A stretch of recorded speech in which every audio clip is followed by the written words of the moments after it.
Well, hi, good morning. Thanks for joining me here in my shop, not too far from the Lake Couchiching. And look at this, we're going to start working on this nice little radio. So let's check it out and see what's up. I got this from a buddy of mine. This is his wife's little pet radio. Probably has some kind of importance in her life of some sort, and he just asked me to check it over and make sure it's working in good performance here. So let's check it out. So we'll start just by looking right at the front. Big letters Deforest written on it, so I don't think there's any question of who made this radio. Just an AM radio. That's good. Okay. Oh, the knobs are not identical here, so it looks like one knob's been lost and another knob substituted for it, so they're not exactly matching. Speaker grill looks to be in good shape. The cabinet itself has a bit of an unusual color to it, so and it just looks to me like it's been refinished. It's flat. It's not shiny or glossy, and I think most radios are pretty glossy, in fact. So this top looks like just a little bit different in terms of its shade and finishing, but that's probably just an indication that someone's been caring for this radio and trying to keep it in looking good in that.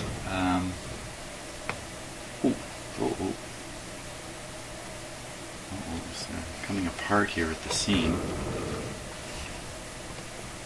Yeah, it looks like I can see some glue that's been shoved in there, and it's also fractured apart. Oh my gosh! Even down in the bottom corner here, it's coming apart. So the cabinet is losing its integrity. So better not pick it up like this. If I pick it up like this, whoosh, I might rip the top right off of it. Front for a minute.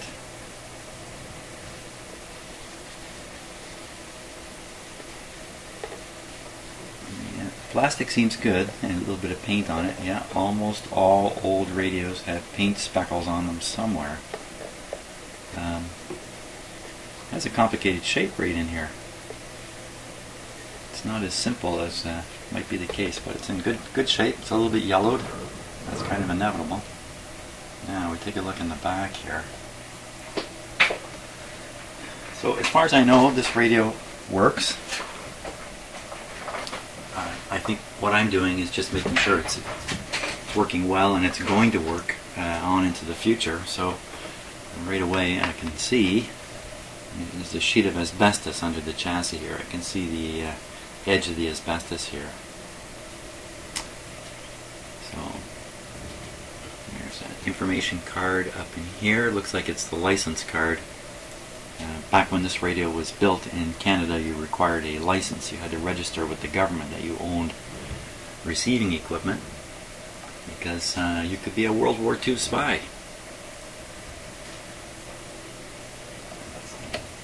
Open the wires here. So that's the antenna in the ground, I'm pretty sure.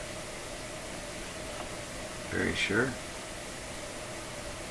And see, way back in there I can see a paper wax capacitor, so that gives us a hint about what's underneath the chassis.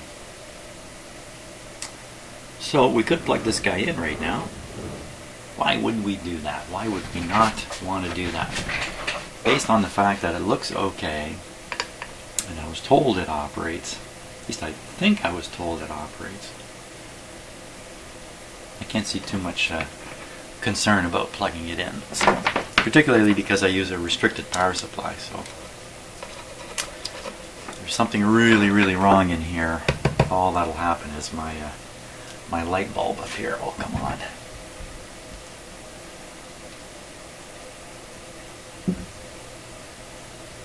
Hey, it's the couple of days after the Canadian federal election here in Canada, and wow, a new wind has blown through politically. So lots of changes here in Canada, about to come anyway. So Let's see.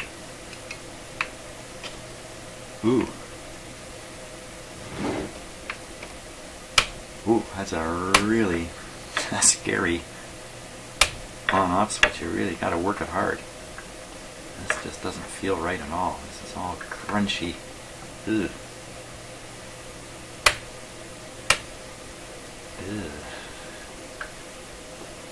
Now you want these volume controls in that to turn very smoothly. I mean, anybody who's got a classic volume control knows that. You certainly don't want it all grindy like that. That's a very bad sign. Okay, so we'll switch it off. It's plugged in. We'll switch on the power here. The restriction. I'm just double checking everything because everything's kind of new in my shop. Just ignore the screen. Watch the light bulb. Here we go. Perfectly normal operation of the light bulb. And you can see the voltage on the radio coming up to 110 or so. I'll see it drop again, and the radio should come to life.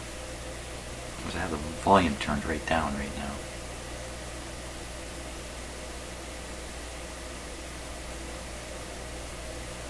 It's very interesting if you watch the supply voltage to the radio very, very carefully. You can actually watch different tubes reach their operating point and begin to conduct. Let's turn it up and see what we get. Here we go. This will be the first AM radio operated in my shop. This shop, my old shop, was full of noise. I don't think this one's going to be any different, but this is where we find out. Oh man. I didn't have the radio switched on. Hold the horses. Hold the horses. Hold the horses. The on-off switch doesn't work on this radio.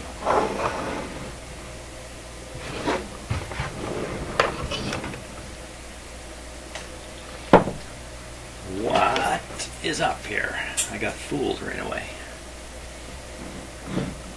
So you can't quite see it in the camera. It's a little tricky for me to shut the lights off here. Need to have a walk. Go for a walk.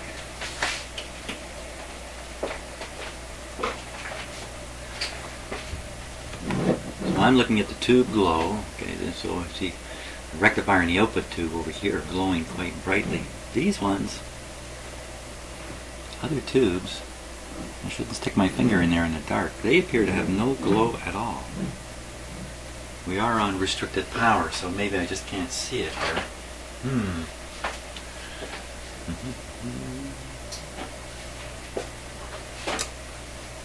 Let's just go on the spotlight for a bit.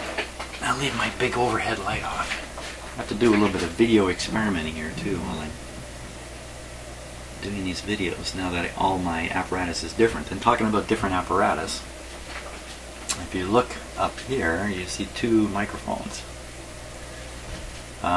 This one's a stereo microphone. It actually has a left channel, a right channel, left and a right channel. The last video I shot, I used this microphone alone, which is a nice stereo microphone of reasonable quality, but it introduced a hum, and I'm sure you all heard it. I heard it, and let me just talk about that for a minute. It seemed to me, it didn't seem to me, I observed that anytime I have both leads from this microphone plugged into my microphone preamplifier, I get a hum. I plug in one side or the other side, in either position, the left channel, right channel, no hum. Plug in both sides to this microphone, I get a hum. Doesn't matter which way I plug them in, left or right, the hum shows up. So I abandoned using the stereo function in this microphone. I have just one side of it plugged in. I don't know which one, but one side of it. And I introduced another microphone, or one of the ones I was using before here for the other channel. No hum. At least I believe there's no hum. I don't monitor the audio while I'm recording, which you might think is kind of odd. Shouldn't I have headphones on? There's a couple reasons for not doing that. The first one is the audio is delayed.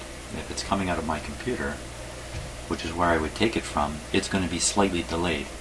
And if you've never tried talking with delayed audio in your headphones, then you don't realize that you can't talk. You cannot talk properly with delayed audio in your headphones.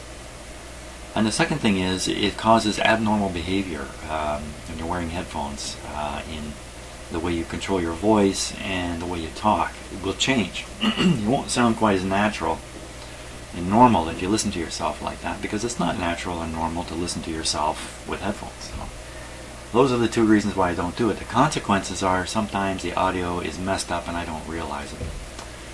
So there we go. Hopefully that's not the case right now. So don't forget, Jim, this radio is switched on. Nothing happened. Let's turn it up. You get a terrible volume control in here.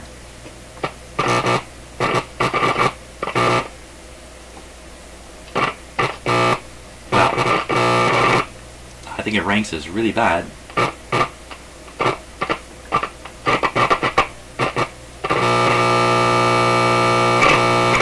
Okay, heard enough. Let's shut her off. Okay, heard enough. That terrible hum, combined with seeing that paper capacitor back there, suggests to me that this radio's never been worked on. The power supply filter capacitor is shot in it. It's producing no filtration. And so the set is running with choppy DC for its B+ voltage, and consequently we're listening to it coming out of the speaker like that. I suspect I'm going to be changing just about all the capacitors in this set. And that might be a little challenging because I still have not fully unpacked in my house and exactly where all these parts are.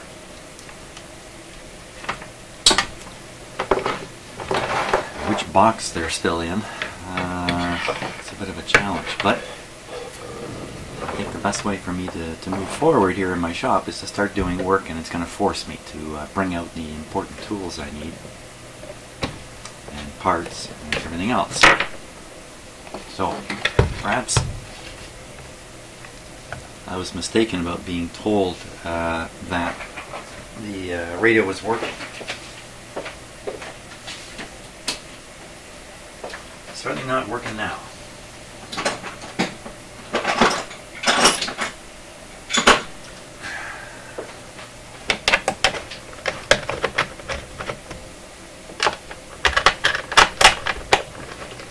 Now this is going to expose the asbestos.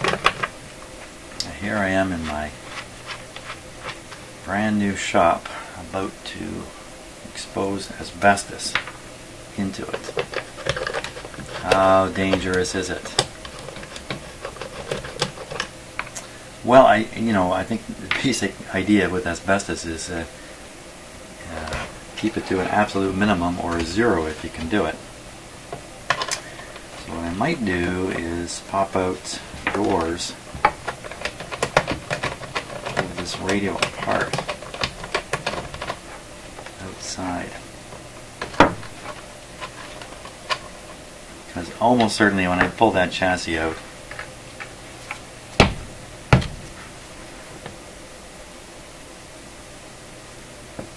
can see the asbestos is stuck to the bottom of the chassis. Almost certainly the asbestos is going to produce some amount of fibers in the air. So I think that's what I'll do. I think I'm going to take it outside, remove the asbestos, and bring it back in after it's cleaned up. We'll carry on from there. Okay, so I popped out in the garage, took out the asbestos sheet. Sure enough, when I lifted out the chassis, the asbestos sheet stayed glued or stuck to the bottom of the chassis. Just popped it off. And I've disposed of the asbestos.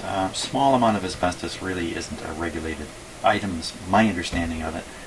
But I did follow the recommendations for disposing larger amounts of asbestos. I simply double bag it in plastic bags and throw it in the garbage, which is exactly what I've done. So but I did not clean the chassis. So when I lift this chassis out, there's going to be asbestos pieces stuck all over the place, and I wanted to do this on camera here in my shop. I'm not worried about contaminating my shop at this point.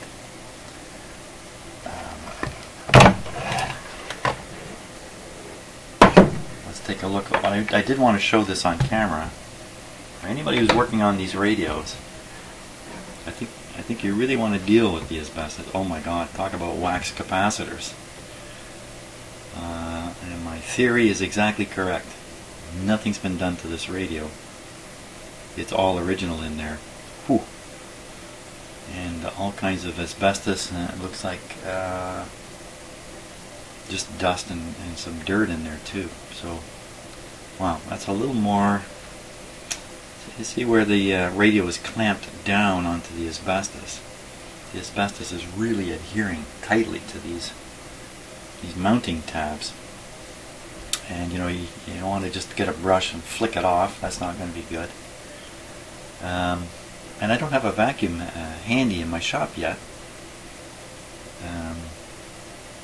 If you're going to vacuum this kind of thing, you wouldn't want to use a shop vac. Shop vacs, as I understand, many of them blow a lot of stuff right out of them. Very fine particles go right through a shop vac, and they aren't well filtered at all. So that's not a good idea. A good quality vacuum with a HEPA filter would be what you would want to use. But I think I'm going to take this back outside and clean this up out in my outdoors, basically. It's a little bit more difficult than I expected. Not really, you know what? It's not really more difficult. I just wanted to show you this on camera so you can see it. Why don't we take a good close look at it too before I clean it up, just in case you've never seen asbestos like this.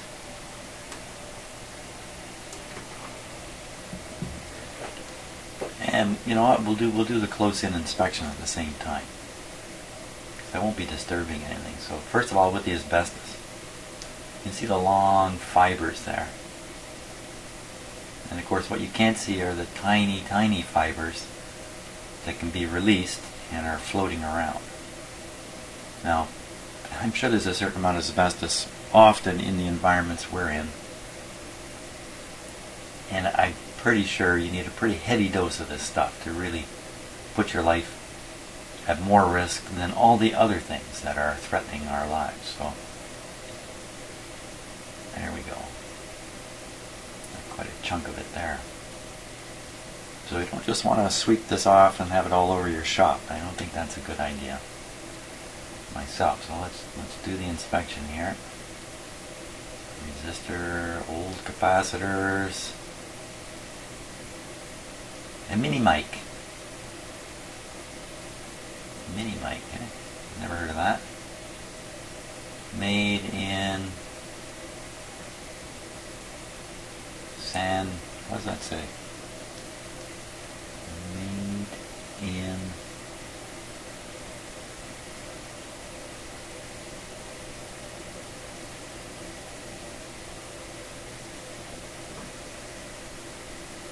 Canada. Made in Canada.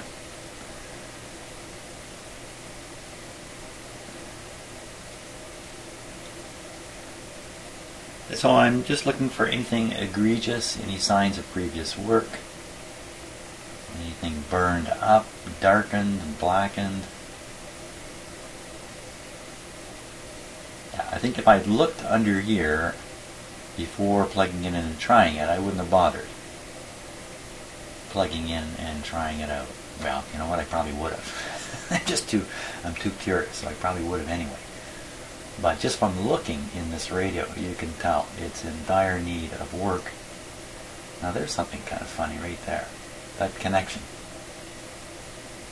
You can see kind of, sorry it's out of focus, you can get an idea where it is in the radio.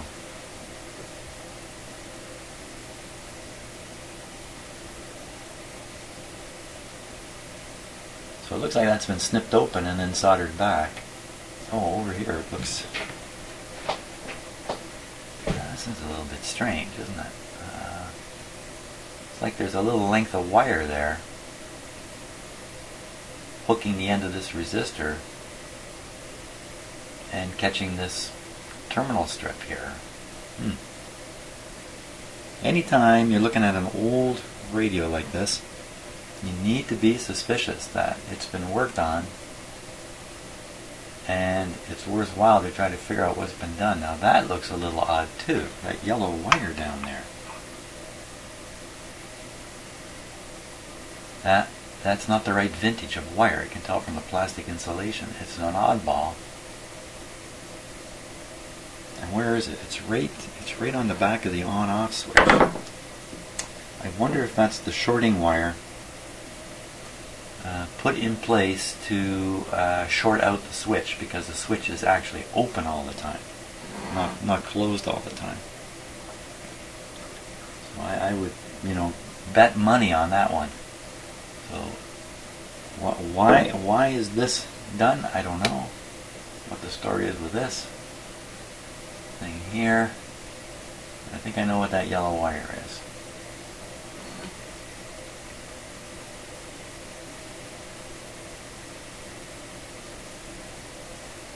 Very heavily insulated thing here.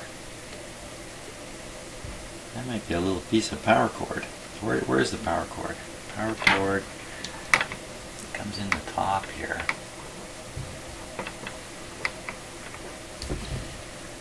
And to look at the asbestos off, I don't want to do too much here. I can't really see it. Disappears, comes in, disappears into a hole in the chassis and pops out somewhere around here. Well, there's the knot. There's the knot of the power cord, so it must be coming through a hole underneath this these capacitors, one of which is spewing its guts here. There's another heavy wire here. So maybe this is the other power line. I mean, look at the string in it. So I think that's what I'm seeing. This is one end of the power line here, and the other end down here. And then there's a jumper right off, going right over the switch. Now I can see it pretty clearly. But unfortunately, the volume control itself is kind of crap. Very crappy. And I'm not sure I can bring that back to life either. Here's another spot that's been resoldered here. Right on. A little hard to see exactly what's happening, but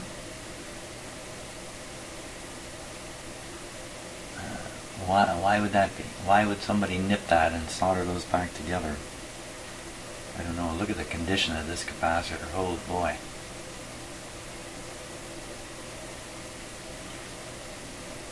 That's ugly. Now these would look like they were pressed up against the asbestos, these components here, and I think that's some amount of asbestos driven right into the wax on this capacitor. Maybe I should dispose of these as if they're asbestos contaminated stuff.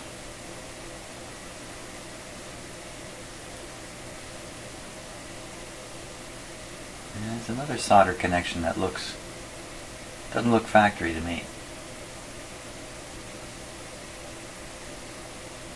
This one down in behind is the one I'm talking about. This one here. Even this one up here also just doesn't look like a factory job. Now that's no guarantee it's not. Yeah, what are the chances of a radio of this age making it all the way to me here in 2015 without having been worked on somewhere along the line?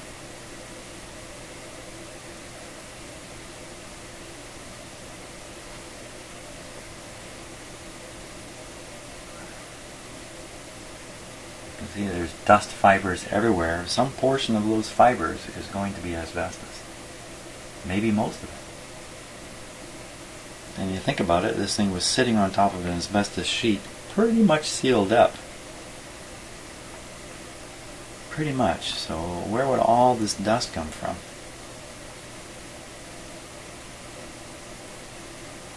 right off the asbestos sheet. Asbestos laden.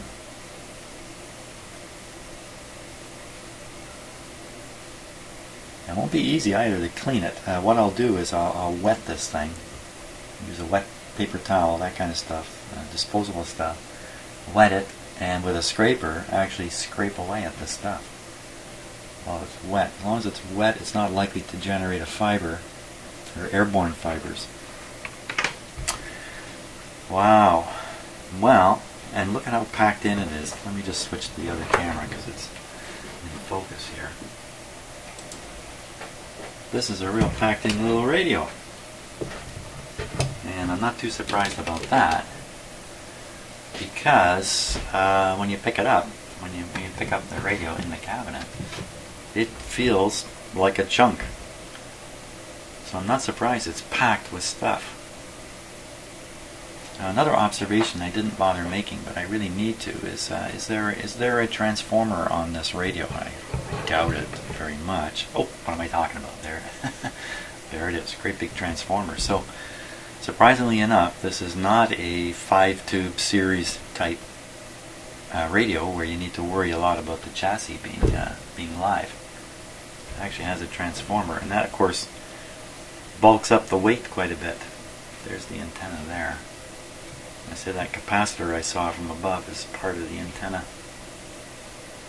scheme. Okay, what condition is the speaker in? Oh, surprise! I missed that.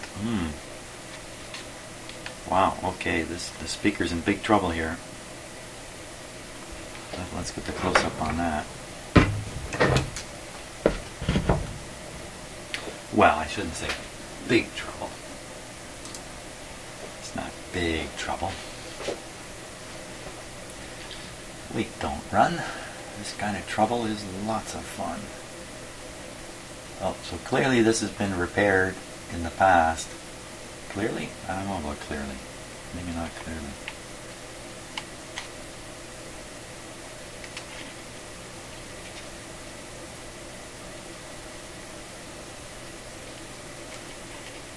It looks like some glue's been applied here. And what's going on up here?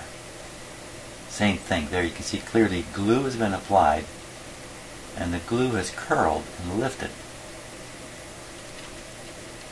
So it may not be doing anything in this area.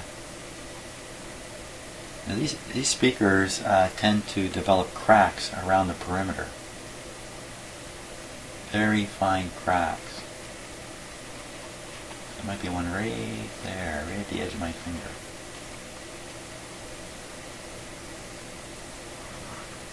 Seems easier to see with my eyes. There you can kind of see that there's a line down here. I'm not sure if that's cracked through there or not, but this is typically where there's a hole punched in. There's another crack right by the shadow in the center of the screen there. Okay, I'm not sure if it's cracked right through. There's another area there. You can actually see with my eyes at this distance that there's a series of cracks running around it. Very typical. And what happens is, as the speaker operates, bearing in mind that most of the movement is down here in the center of the speaker, out here on the outer edges, there's not a lot of movement. In fact, right at the very outer edge, there's no movement. And that's what the corrugation here is, to allow more, movement on the inside when the outside is held in place. Maybe that's what sets up the strain that leads to these kinds of cracks. There's a good crack right dead center of the screen there. I don't know. They aren't the way I would have expected cracks to form. I would have expected them to form circumferentially around the speaker, not radially like this, but this is what happens all the time, these radial cracks. So as the speaker operates and the diaphragm moves in and out, some air will leak through these cracks. In fact, with a really loud, low bass, with lots of travel in the cone, these things will open and close like valves. And the result is a muffled, buzzy sort of sound. I can't really imitate it. Coming out of the speaker.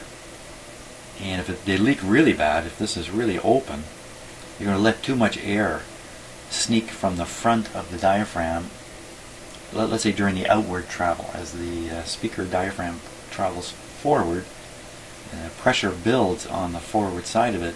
If you have holes in here, some of the air will leak through to the back side where the pressure is low now because the speaker cone is moved.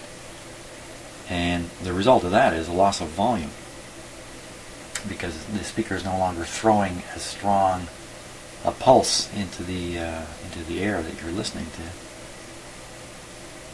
to. Okay, enough staring at that. There we go. I think I gotta clean it up good, and we'll after it's cleaned up good, then I'll start doing the work on it. We'll see if we can make this guy work once again. Hey, thanks for watching. Oh, what radio is this exactly? I have to figure that out myself. It's a D33. No, that's got to be the serial number. Okay, bring on the close-up camera here. I think I'm seeing the serial number.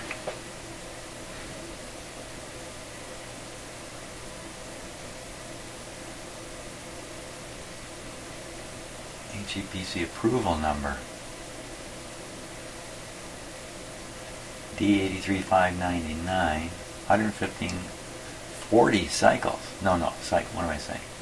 60, 25 or 60 cycle, 40 watts. Is that the model? It's a big number for a little radio.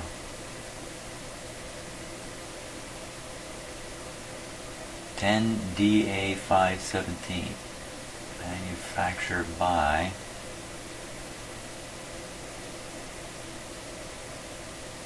Rogers Majestic Corporation Limited, Toronto." And then 4, Deforest Crosley Limited.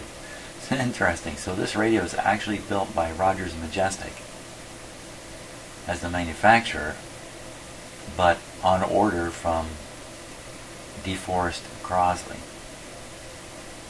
You never know what's going on with these radios. They're such a weird mixture of manufacturers and stuff like that.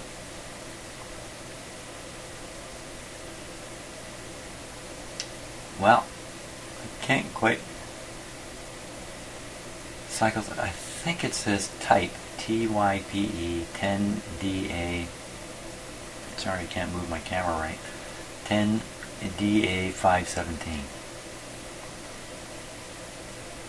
I think that's the model number, 10DA517. Okay. I'm talking about okay. Look at that. Okay. I'm not the only one who says okay all the time. It's got the sticker down here too. CSA, Canadian Standards Association.